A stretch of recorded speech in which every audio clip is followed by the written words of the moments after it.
ఒక పక్కన ఆధునికత అంటున్నారు, ఒక పక్కన ఆవిష్కరణలు అంటున్నారు, అబ్బో దూసుకుపోతుంది అంటున్నారు. కానీ ఒక్కసారి మన బ్రతుకుల గురించి మీరు ఆలోచించండి. ఈరోజు మానవ ప్రపంచం గురించి ఒక్కసారి మీరు అందరూ ఆలోచించండి. ప్రియ దేవుని పిల్లలారా, మానవ బ్రతుకులను కూడా నాశనానికి వెళ్ళిపోతున్నాయండి, పాపంతో వాడిపోతున్నాయండి. ఎక్కడ చూసిన అకృత్యాలు, ఎక్కడ చూసిన అన్యాయాలు, ఎక్కడ చూసిన అత్యాచారాలు, ఎక్కడ చూసిన హత్యలు, మానభంగాలు, పసిపిల్లలు కూడా చిదిమేస్తున్న రాక్షస ప్రపంచంలో బ్రతుకుతున్నామే మనం. కనీసం జాలి, దయ, కరుణ, మానవత్వం, సాటివాడిని ప్రేమించే తత్వం లేకపోవటం, కష్టంలో ఆదుకునే తత్వం లేకపోవటం, ఇదేనా విజ్ఞానం? ఇదేనా ఆధునికత? ఇదేనా మనం సాధించింది? ఇదేనా మానవ ప్రపంచం మూట కట్టుకున్న విజ్ఞానం?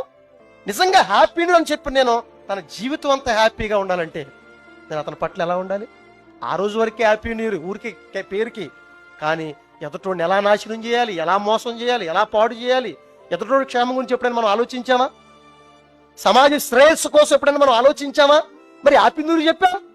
ఇంతకంటే అజ్ఞానం ఏం కావాలి చెప్పండి?